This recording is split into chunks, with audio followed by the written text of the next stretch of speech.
Why some people secretly want you to fail. There is a quiet celebration that some people would never confess. The small, electric flicker of relief when you stumble. They will not clap. They will not smile.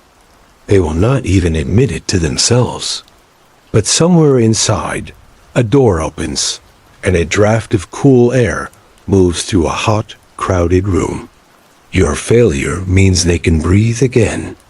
It sounds cruel. Sometimes it is. Often, it's something else older and more complicated than malice. It begins with a mirror. Not a mirror made of glass, but of comparison. We do it without thinking. Two children at a dinner table, two colleagues in a meeting, two friends scrolling the same feed.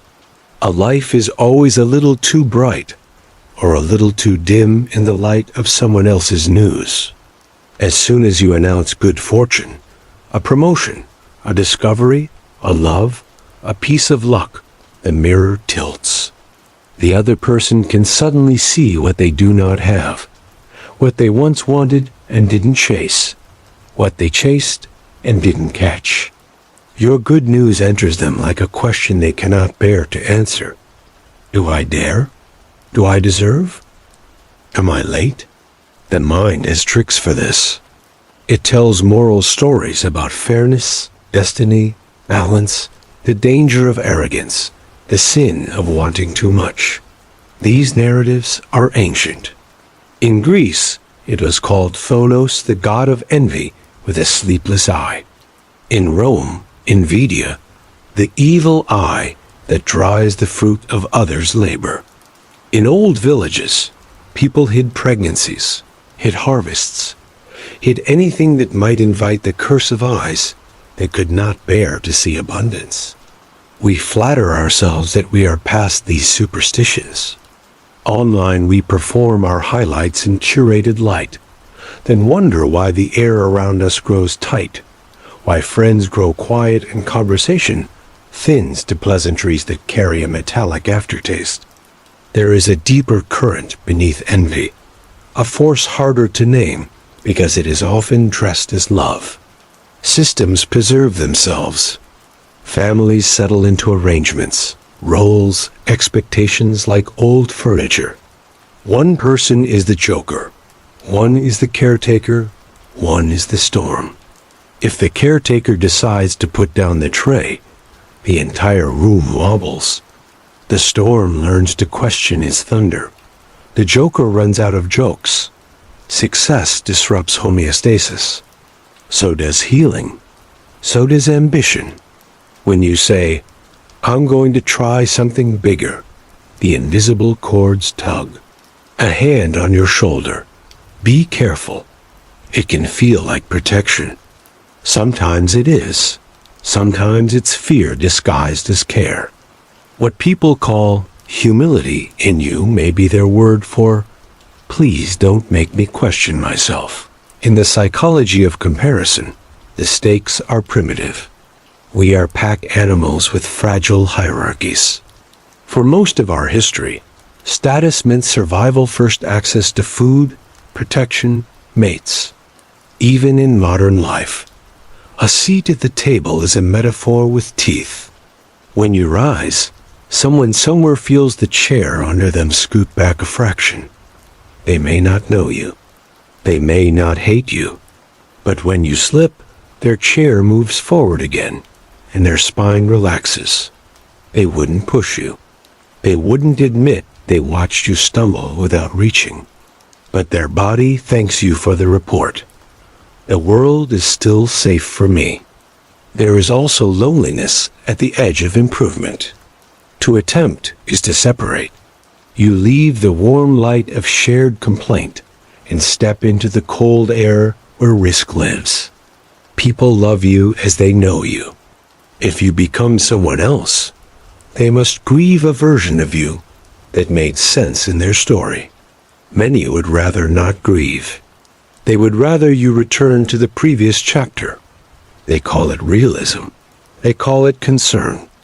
Sometimes they're right. Sometimes you are grandiose, impulsive, drunk on a vision. But often, underneath the reasonable tone is the oldest request humans make of each other.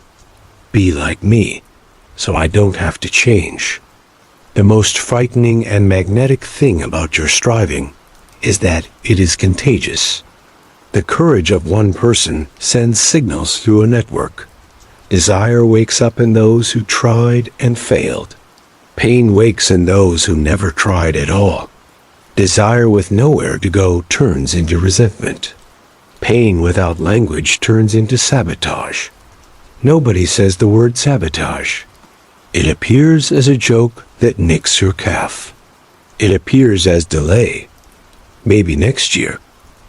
It appears as the fascinating emergencies of people who suddenly need you the moment you sit to write or train or make the call. It appears as the long, warm conversation that keeps you up too late before the exam you said mattered to you. It appears as the text with a string of heart emojis and a tiny hook that catches the tendon of your mind. Must be nice. History has names for these impulses. In Australia, tall poppy syndrome, the tallest blooms cut first. Among fishermen, crab mentality one climbing out of the bucket is pulled back by the others. In hunter-gatherer bands, there were leveling mechanisms, insulting the meat, ridiculing the successful hunt to prevent arrogance and keep the group cohesive. There is wisdom here, something about humility, about the dangers of dominance. But the same mechanisms, misapplied, crush excellence, mute originality, and punish the quiet scandal of someone deciding to live by an inner measure. There is a sentence we avoid because it feels dangerous to think, and more dangerous to say. Some people who love you would prefer a smaller version of you. It doesn't make them evil. It makes them human. Love that has not matured into freedom is love that wants to control. Control doesn't always look like a tyrant. It often looks like a smile that tightens the air, a conversation that always ends in the same safety, a sentence that begins with "I just don't want you to get hurt," and ends with you staying exactly where you are. The most unsettling part arrives when you realize this is not only about them.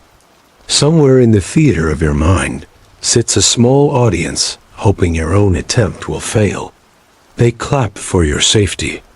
They cheer for your predictability. They carry your history of humiliation and say, "Remember?" They crave the relief that comes from being right about your limits. They speak with the voices of teachers and parents and the best friend who left in the worst summer of your life. We are not only envied, we are split inside, both the climber and the one who pulls, both the tall poppy and the scythe. So why do some people secretly want you to fail? Because your ascent exposes a missing rung in their ladder. Because your luck reminds them that luck chooses, and if it chose you, it might ignore them. Because your courage asks theirs to wake up, and waking hurts. Because even clean love can be afraid, and fear prefers the known. Because a culture that worships winners quietly trains its citizens to savor a fall. Because the easiest way to resolve cognitive dissonance is to make the world smaller than your pain. There is no neat category for this tension. It swirls under parties and boardrooms and kitchen tables, a weather system of pressure and release. Smile for the photo. Worry about the storm later. But if you want to understand the way your life bends and the faces that change when you announce your good news, you must walk into that weather. You must see the pattern in the breeze, who leans in with unafraid eyes and who reaches for the dimmer switch. You must admit that the wind is sometimes your own. You can feel it when it's happening. The air around your ambition grows intelligent and starts making moves. You decide to go back to school, and suddenly people who are too busy for months want to have dinner. You mention a book you're writing, and your favorite cousin becomes a comedian. Every joke, an argument disguised as charm. You begin a program, and your gym buddy switches routines, suddenly preferring the days you're not there. None of it is a crime. Taken together, it is choreography. There are words for the quiet tactics. Withholding. That is the friend who shows up for your sorrow and is mysteriously unavailable for your good news. They are heroic in your crisis, but when you win, their phone grows heavy. Minimizing. That is the colleague who calls your prize cute, the relative who treats your achievement as an anecdote to fit between weather and traffic, moving the goalposts. That is the mentor who once told you to publish anywhere, and now says only peer-reviewed journals count. The parent who begged you to get your degree, and now wonders why it isn't a graduate degree. Empathic sabotage. Sweet and powerful. I'm worried you're overextending yourself. You sure you aren't burning out? Take a break. The words can be loving. The net effect is inertia. A body at rest remains at rest. Then there is moralization, the most elegant weapon.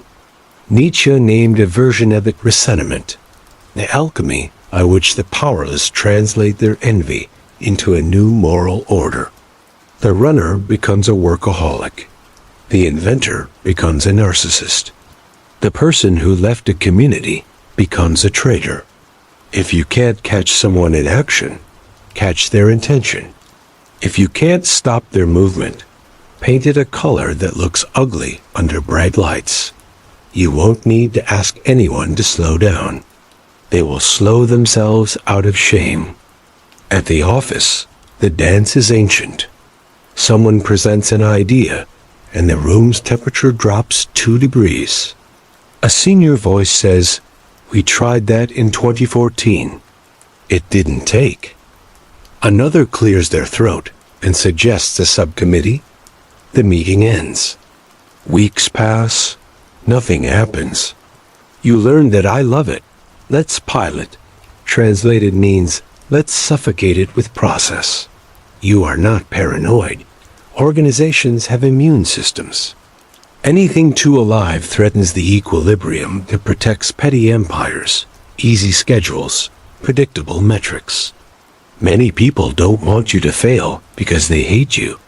They want you to fail because your success threatens to make their job harder, their story narrower, their complacency visible. In families, sabotage wears the clothes of tradition.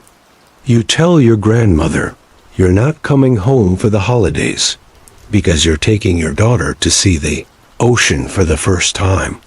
The room goes silent. Someone says, "We've always been together." Another says, "So the ocean is more important than family?" Your child stands between adults who are good and kind and cannot help launching a tiny missile at the idea of a life organized around desires other than theirs. The lesson is clear. Your joy breaks a spell, and spells do not enjoy being broken. Friendship is a theater where most audience members still want you to win, until the script gives them a role they did not audition for. People bond over frictionless sameness, same humor, same hometown, same stage of life. When one steps into fortune or clarity or a new speed, the ground goes crooked. Some friendships absorb the tilt and learn new balance. Others begin to depend on sacrifices that you can feel but cannot name. So you begin naming them. Distance is open. You call it drift. You wonder if you're selfish. You are sometimes selfish. You learn that this is not a sin. It is adulthood choosing its shape. There is a deeper engine to these patterns. Mimetic desire, as René Girard called it. We want what others want, and our wanting intensifies when we sense another's gaze fixed on a prize. 2 children ignore 10 toys until one child chooses a blue block. Suddenly, The blue block is the world. Adults wear suits and degrees and say it's different. It's not. The scary part is not that we imitate. It's that imitation turns friends into rivals without either noticing the shift. Rivalry is contagious and often unconscious. You think you are resisting exactly what your friend wants, and somehow you end up chasing it too. Or you want what you want, and without wanting to, you cast a shadow of hunger over people you love. The hunger mutates. The blue block becomes a symbol. You can't both have it, not in the imaginary physics of the mind. If you keep reaching, the friend must defend their dignity. If you let go, your own dignity falters. Two dignities discover a cliff between them. And then there is the simplest physics of animal groups, homeostasis. Systems prefer the known. If one person changes, the system deploys pressure to return to baseline. The ex-drinker who returns to a friend group of drinkers becomes an affront to the group's rituals. The friend who starts talking about therapy in a family that never touches grief becomes a threat. The daughter who declines to inherit a shop becomes a fault line in a town's story of itself. The pressure is not always cynical. It is often sincere. People say, "We miss you," and they mean it. People say, "You're different," and they are right. You are. And difference hurts until it softens into a larger circle you can both stand in. What about strangers? The internet resurrected the village square. Spectators become a cloud that both lifts and drags. The anonymous crowd is wonderful at celebration. When celebration is safe, an athlete breaks a record, a couple gets engaged, a chef plates a perfect dish. But watch the comment sections when a person gets too big for their britches, when a singer misses a note, when a thinker contradicts yesterday's hero. There is pleasure there. German has a tidy word for it, Schadenfreude. It isn't only cruelty, it is a release of pressure. The crowd needed a ritual to cleanse itself of the fantasies it built around a person. A fall helps.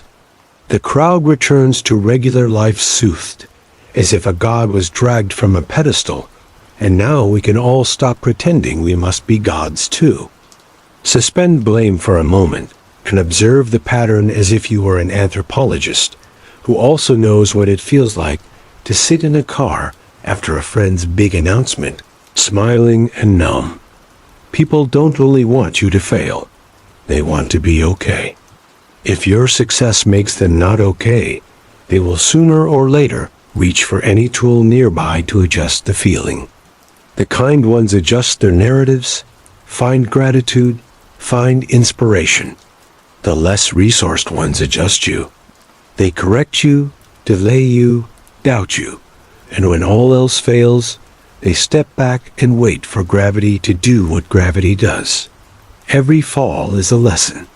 Some cheer for the lesson because it means they can keep the life they know without changing. That is the real suspense in this story. Not whether you make it. Whether the people around you will decide you're making it is an attack on their own chance. Here is the twist that changes the shape of the room. It is not only about them. The very energy that makes someone relish your failure lives in you as well. The uncomfortable truth is that we have all watched a person slip and felt a secret glow of vindication. Not because we wished them harm, but because their fall quieted a noise in us. If we can meet that truth without collapsing into shame, we gain X-ray vision. We begin to see motives not as monsters, but as frightened children wearing masks. Envy, seen up close, is a grief reaction. It mourns an unlived life. When your classmate becomes a painter, my envy is not about you. It is about a version of me that put down the brush in 9th grade when someone laughed. When your book takes off, when your partner loves you well, when your body gets well, envy lurches from its chair and shouts, "Why not me?" There is an honest envy that points like a compass toward desire. There is a spiteful envy that prefers the world rearranged to make the question go away. The first has a cousin called admiration. The second has a cousin called sabotage. Both live in the same neighborhood. The roads between them are always under construction. Psychology gives us maps. Festinger's social comparison theory says we measure ourselves against people near us in status and ability. Upward comparison can inspire or injure, depending on whether we think we can close the gap. When we believe the latter is rigged, our nervous system chooses bitterness to save energy. Adler spoke of inferiority and striving for significance. When striving is blocked, it flips into superiority fantasies and contempt. Jung offered the idea of the shadow, the disowned parts of the self. The envy we cannot own becomes a sermon about someone else's arrogance. The fear we cannot name becomes a prophecy about someone else's failure. Projection keeps our face clean and our world dirty. Across cultures, there are rituals for dealing with the unbearable brightness of someone else's harvest. Jewish tradition has an entire architecture around Ayan Hara, the evil eye, with protective phrases and gestures to disarm destructive fixation. In the Mediterranean, people pin blue eyes to doorways to absorb stray malice. The ceremony acknowledges something raw. Strong attention has effects. Anthropologists found that in egalitarian bands, success was ritually deflated, teasing the hunter, sharing the meat, so that no one felt tempted by grandiosity, and no one had to nurse a private jealousy alone. The danger today is that we perform the ritual without its wisdom, stripping people down by default, keeping any head that rises at a constant, safe height, confusing safety with sameness. The desire to see you fail can also be a disguised plea. Please don't leave me. When you move toward a new life, you trigger attachment alarms in those who count on your presence to regulate their own anxiety. In family systems therapy, this is called a homeostatic pull. The system applies pressure on the identified patient, the one who becomes the focus of concern or blame, to keep the system intact. If you get sober, the drinkers lose their drinking buddy and must face their own habits. If you get healthy, the gossipers lose their favorite story. If you begin to succeed, those who survived on shared disappointment must find new food. Pressure is applied, often unconsciously, to return you to your role.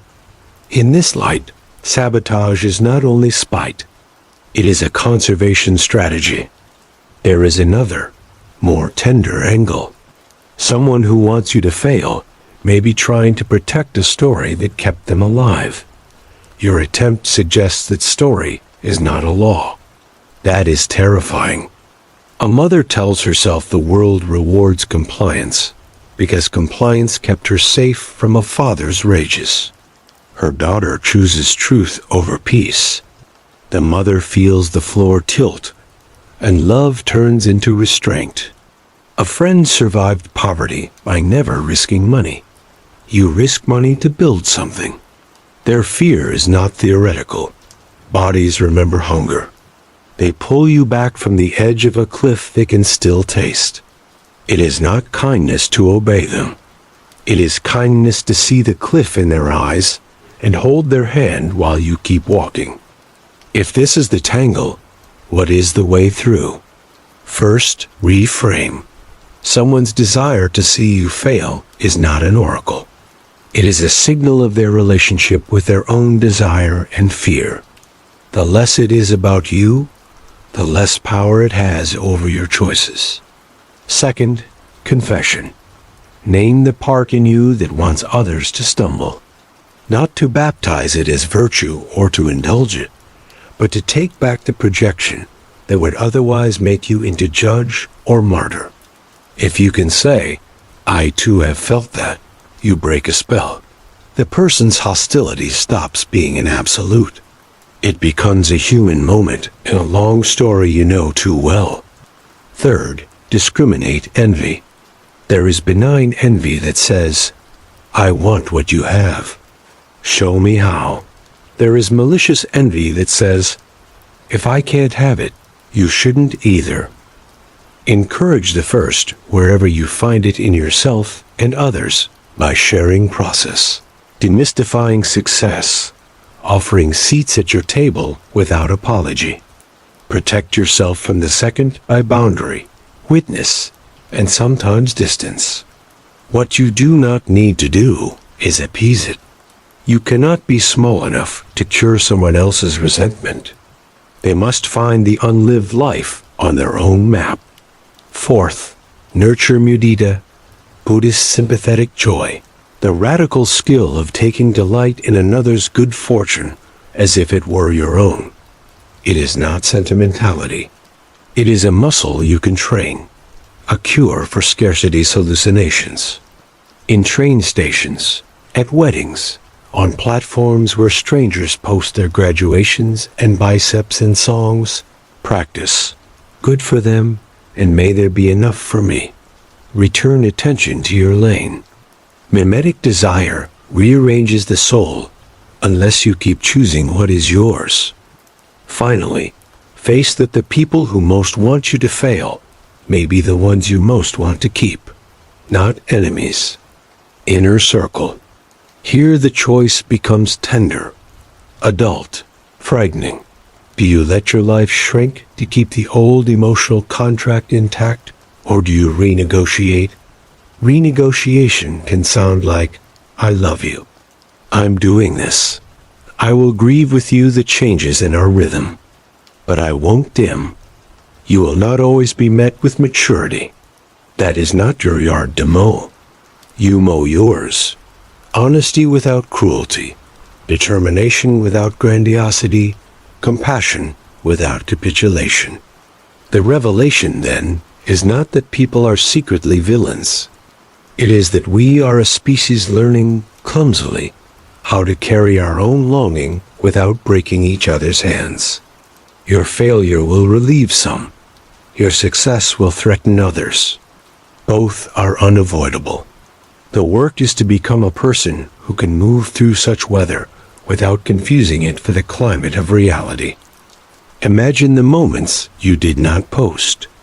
The job you waited months to hear about and finally got.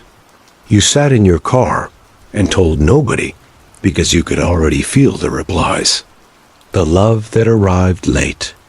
You hid it under sweaters and silence because your friend had just been left. The clean bill of health. You spoke in whispers because someone's mother was dying. There is mercy in restraint. There is also a loneliness that accumulates like dust in a house where all the best rooms remain closed. Not because you are ungrateful, but because you are afraid of the metal taste of other people's faces when they try to smile. There is the dinner where you try bravery, after all. You say, I got in. You say, we're moving. You say, it's sold. The room shifts by degrees. A fork pauses. A joke arrives like a bee into glass. Someone says, wow, with a pitch your body has learned to decipher. The congratulations are real and not whole. A part of you puts a hand over your own mouth. Later, driving home under indifferent stars, you tell yourself a hard truth. The part of you that craves blessing is not childish. It is honest about what a human needs. We need our tribe to see us and say, go. Without that, even victory tastes thin. Now imagine the other side. You are the friend on the couch when good news arrives. You are tired. You are behind. You have built a small fort out of routines and reasons. Their joy walks in without knocking and knocks a picture off your shelf. You tell yourself to be generous. Something in you smolders anyway. It starts composing arguments like a machine. Nepotism, luck, timing, not even that impressive. If you listen with a different ear, the arguments are threnodies for a life you wanted and did not risk. This is the honest pain under the impulse to see them falter. If you can hold that pain without weaponizing it, you become capable of a rare act. Blessing that costs you something. Families are museums of these moments. A sister helps you pack and forgets to hide her mood. A mother says, "Are you sure it's wise?"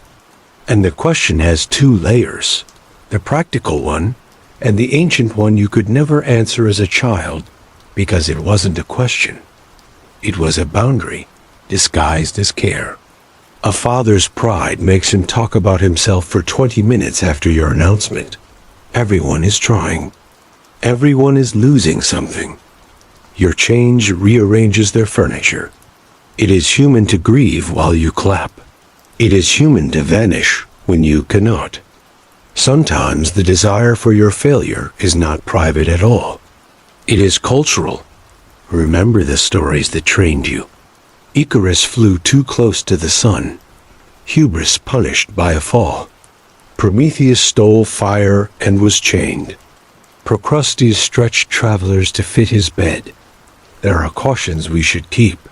And yet, imagine growing up inside only those stories. Every attempt beyond your station becomes an offense against nature.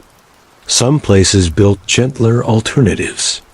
In Buddhist countries, children are praised for mudita when they share delight. In African proverbs, a good harvest is a village event. You are taught something somewhere about what is allowed.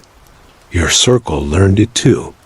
People who want you to fail may simply be devout adherents of a religion without a church, the worship of the normal. They are not wrong that unusual lives are expensive. They are wrong that the bill is always due in blood. The weight of this becomes clear in the body. You start a project, and your throat tightens before you send the first email. You hold back a detail when asked about your progress. You rehearse self-effacement so thoroughly it becomes mannerism. You forget how to stand fully in your height. You claim protecting privacy when the truth is protecting yourself from watching affection wrinkle into envy in real time. There is no shame in protecting yourself. There is loss in an existence defined by preemptive hiding. Your future will ask you to choose between being palatable and being faithful. You will not always get to be both. There is another loss, harder to name. The love between people who cannot bear to let each other change dries out, becomes brittle, snaps. You will feel like a traitor. They will feel like a victim of your transformation. In that gap grows resentment, and resentment, if fed, becomes a memory factory that manufactures slights for neutral events. You become paranoid. They become prophets of your fall. One disastrous decision, and they get to be right about you in a way that makes the air sweet again. Beware this ecosystem. It wants your failure, not only because it frees them. It wants your failure because it proves the world to be the kind of place where nobody gets away with wanting something more. That is a theology of despair, wearing the clothes of realism. If you are the one secretly wanting a friend to fail, pause there with tenderness rather than accusation. Ask what child in you is asking for rescue. Ask what dream in you went unfed. Ask whether their win has a lesson or a threat. The moment you can turn their success into instruction instead of indictment, the structure of the room changes. You are no longer a defendant in your own mind. You are a student among miracles you do not have to imitate. You can quit pretending you hate what you are not ready to want. To those who feel targeted by the envy of others, the emotional gravity can crush if you pretend it doesn't. Admit what you see. Name the chill. Stop gaslighting yourself about silences and tones. You are not paranoid because your nervous system registers subtleties language cannot yet catch. Then do the mundane, heroic thing. Keep going. Build the thing. Run the miles. Open the shop. Apologize when you're arrogant. Resist the urge to dim your joy into sarcasm. Learn to bless without collapse and to receive without apology. This maturity is expensive. It is also the only way to edge into a life that isn't held hostage by other people's weather. If it helps, remember we are all poor at love when threatened. Remember that many people who want you small are simply exhausted. Remember that the face you fear at your next announcement might surprise you and shine. Make room for that too. Do not pre-sentence anyone to envy. Let people evolve around your evolution, and if they cannot, let them exist safely at a distance that keeps your fire from being smothered and keeps their house from burning down. What do you do with the knowledge that some people secretly want you to fail? You stop building your plans around the weather of other people's stomachs. You learn to feel the heat without making it your horizon. You refuse the quiet blackmail of disguised concern. And you refuse to become the thing you fear by rooting for someone else's collapse to make your balance easier. Here is a small test for your next decision. Before you ask everyone what they think, ask yourself what failure would solve. For you, for them. If your failure would soothe their fear, but cripple your becoming, you have your answer. If your success would heal something in you, but demand grief from others, do not confuse their grief with a moral law. Honor it. Let them say it out loud. Do not obey it. Watch for tiny tells. The joke that knocks the seedling, the advice that tastes like sleep, the congratulations that sound like a closing door. Don't fight each moment like a battle. Collect the pattern. Choose distance or difficulty based on the pattern, not on your guilt in one scene. Learn that it is not your duty to convert envy into applause. It is your duty to bring your work to completion, your love to fruition, your life to a shape you could respect if time stopped tonight. Also watch yourself. Catch the microsecond of pleasure when someone slips and do not feed it. Trace it to the hunger it points at. If you have breath for it, send a message, a small blessing, a practical help. Refuse the cheap sacrament of schadenfreude. Practice the harder joy. If a stranger succeeds, say, good. If a friend does, say, show me. If an enemy does, say nothing until you can tell the truth or keep your mouth clean. This is not sainthood. It is a discipline that frees your energy from the fantasy of a balanced scale. The scale is never balanced. It is a theater prop. Step off the stage. When you face the ones who truly want you small, you will be tempted to change shape into something more palatable. Softer voice, shorter strides, fewer nouns. The craving for safety will ask you to be a smaller target. Sometimes, for a season, this is wisdom. Often, it is slow death. Offer instead the courtesy of clarity. I hear your concern. I'm doing it. I see you're not excited for me. I wish you were. I'm still going. I won't be making myself less to keep my place here. If that changes our friendship, I will grieve, and I will still live. These sentences taste like metal at first.